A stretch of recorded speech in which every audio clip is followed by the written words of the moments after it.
Is sugar bad for IBS? Sugar has been kind of getting a bad rap lately with the keto diet, the specific carbohydrate, the FODMAPs, the GAPS diet. You know, these are all popular ways to treat IBS nowadays. Sugar was a big part of my recovery process. But when I first went on the specific carbohydrate diet, overnight I became deathly allergic to sugar because I thought it was like feeding the candida in my gut. But so if you want to learn like everything I did from A to Z to get better, go down below and watch my webinar. It's absolutely free. I show you everything that I did. But I started to learn German New Medicine, and German New Medicine shows us that IBS is caused by a conflict shock, a stressful situation that catches us off guard, that puts our gut into overdrive. Now, for a kid, you know, kids like love to drink soda, right? And parents like love to torture their kids or take things away from them. So like imagine you're this kid and you want to drink your soda. I want to, like, this is going to go into my digestive system. Oh, no, but you can't. No, I want it. Shut up. Go in the corner. That's a conflict shock for a little kid. All he wants is that sugar. He's been running around all day. The brain is like, I need food. I need food. This conflict is controlled from a super primitive old part of the brain. Food's good. That's all it's concerned with. So, you know, we have that scenario to look out for. But as far as like, is it healthy or not? Is it a healthy food? There are more nutrient-dense foods than sugar. But sugar is the most energy-dense food.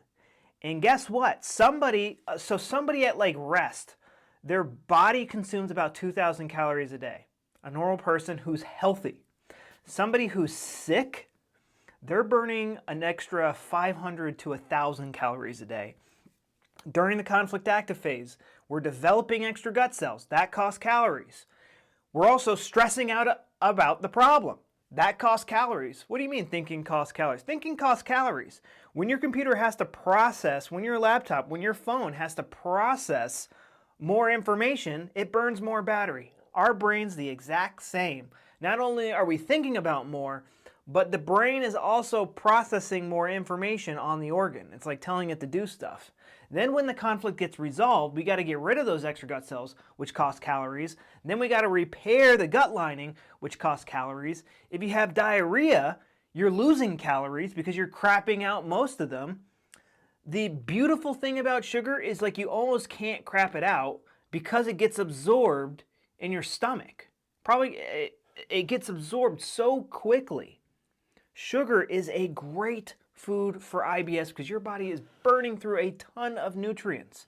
Now, the most nutritious sugar is going to be things like maple syrup and honey. But even these things are not nutrient dense. There's no protein in it, which is the most important nutrient. There's no calcium or phosphorus in it. Basically, you'd have to drink to get your daily amount of calcium and phosphorus from maple syrup. You'd have to have like gallons of it, which is just not even, we can't even drink that much water. It's like an insane amount, but it's a great source of sugar. Then we have evaporated cane sugar. This is like a healthier form of sugar. It has more the trace minerals in it. And this is made with cane sugar, which has been processed a little bit more than this.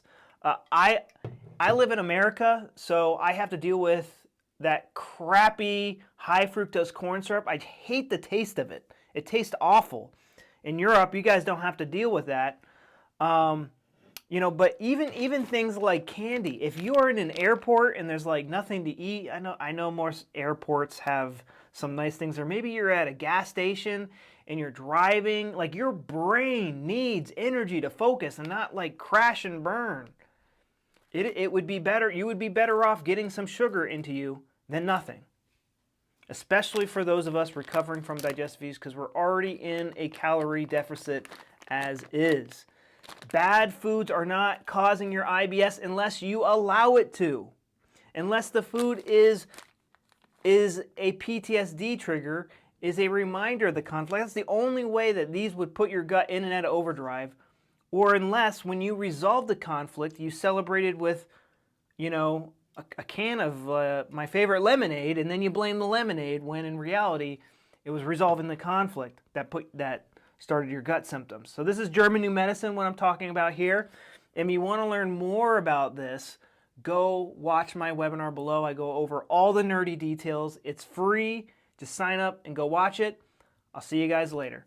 Sugar is good for IBS, but only if you believe it.